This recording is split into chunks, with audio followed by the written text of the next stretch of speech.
Hi, I am Anandita and today we will learn how to smoke a cigarette. Worry, ये real नहीं है. This is just a glucose candy. I bought it from Amazon. But you know what a real cigarette is doing to you? Smoking is injurious to health. हम सब ने सुना है. But we rarely discuss about how it affects our oral health. जब हम cigarette smoke inhale करते हैं तो हमारा mouth first point of entry रहता है. हीट, केमिकल्स, टॉक्सिन सबसे पहला पॉइंट ऑफ कांटेक्ट बनाते हैं हमारे टीथ के साथ, गम्स के साथ, लिप्स के साथ, टंग्स के साथ और इनर चीक्स के साथ. मैं आपको डरा नहीं रही, बट सिगरेट स्मोकिंग में 7000 से ज्यादा केमिकल्स एंड टॉक्सिन्स होते हैं, जिसमें से सबसे ज्यादा visible damage nicotine and tar के दिखते हैं. I will tell you 6 main effects जो हमारे ओरल कैविटी में दिखते हैं because of cigarette smoking. Please watch till the end and the 5th point is really important. सबसे पहला विजिबल डैमेज हमारे टीथ में दिखता है स्टीन्स. निकोटीन या टार की वजह से हमारे टीथ येलोइश या येलोइश ब्राउन दिखने लग जाते हैं. स्मोकर्स के टीथ में बैक्टीरियल ग्रोथ की वजह से प्लाक और टार्टार भी बहुत ज्यादा दिखता है और इसकी वजह से कैविटी रिस्क भी ज्यादा होती है. प्रोफेशनल स्केलिंग क्लीनिंग जितना भी करवा लीजिए, अगर आपने स्मोकिंग नहीं क्विट किया तो इसका कोई फायदा नहीं. अब आते हैं गम्स में. ये काफी साइलेंट डैमेज है और काफी डेंजरस हो सकता है.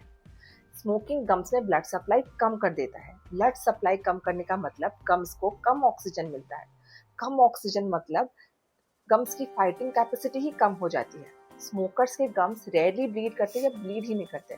उन्हें लगता है सब कुछ तो ठीक है, बट यहाँ एक्चुअली डिजीज प्रोग्रेस कर रही है. गम से धीरे धीरे डिजीज डीपर जाने लगती है और टीथ लूज करने लग जाती है. बहुत केसेस में टीथ गिरने भी लग जाते हैं बिकॉज ऑफ बोन लॉस और ये डैमेज इरिवर्सिबल है. अगर आप स्मोकर हो या आप स्मोकर्स के पास खड़े हुए हो तो यू वुड नो कि स्मोकर्स ब्रेथ थोड़ी अलग होती है. स्मोकिंग हमारे ना माउथ को ड्राई कर देता है और ड्राई करने की वजह से बैक्टीरियल ग्रोथ बहुत ज़्यादा होता है. इसके वजह से मुंह से फाउल स्मेल आती है.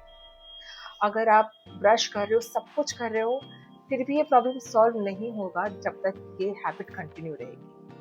अगर आपको कोई भी डेंटल सर्जरी करानी हो, gum surgery, dental extraction, implant placement, dental ही क्यों नहीं, नॉर्मल कोई भी सर्जरी करवानी हो तो डेंटिस्ट या डॉक्टर आपको हमेशा बोलता है please quit smoking.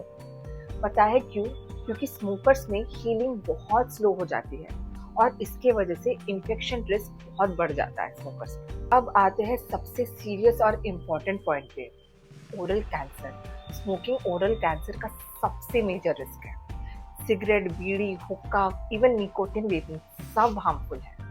Regular smoking के वजह से हीट, केमिकल्स एंड टॉक्सिन्स हमारे माउथ के अंदर के टिश्यूज को इरिटेट करने लग जाती है और इसके वजह से हम ओरल कैंसर के रिस्क पे आ जाते हैं. इसके अर्ली साइंस क्या हो सकते हैं? माउथ अल्सर्स जो 2 वीक से ज़्यादा लेते हैं हील होने को. मुंह में अनयूजुअल वाइट पैच या रेड पैच का दिखना. हमेशा मुंह में एक जलन या हमेशा एक पेन रहना या खाना खाने में तकलीफ होना. इंडिया में ओरल कैंसर केसेस बहुत हाई है और अनफॉर्चुनेटली लोग early signs and symptoms ignore कर देते हैं. अगर आपके माउथ में कोई भी चेंजेस 2 वीक से ज्यादा दिखते हैं तो प्लीज इमीडिएटली अपने डेंटिस्ट या डॉक्टर को दिखाइए बिकॉज अर्ली डिटेक्शन से आपकी लाइफ सेव हो सकती है. अब आते हैं एस्थेटिक्स में. स्मोकर्स की स्माइल ना बहुत डल होने लग जाती है.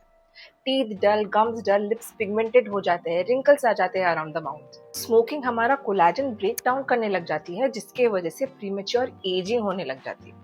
उसके बाद आप कितना भी स्किन केयर कर लो, स्मोकिंग के इफेक्ट्स तो दिखेंगे. आई नो स्मोकिंग क्विट करना इतना इजी तो नहीं होता है. Stress, anxiety, peer pressure, habit, addiction, बहुत सारे फैक्टर्स होते हैं. पर एवरी सिगरेट यू स्किप आपकी बॉडी को एक चांस दे रहा है रिकवर होने का. ब्लड सर्कुलेशन इंप्रूव होने लगता है, गम्स रिकवर होने लगते हैं, बैड ब्रेथ जाने लगता है, सब recovery possible. But first step आपको लेना है. Please like, share, and subscribe for more such dental insights.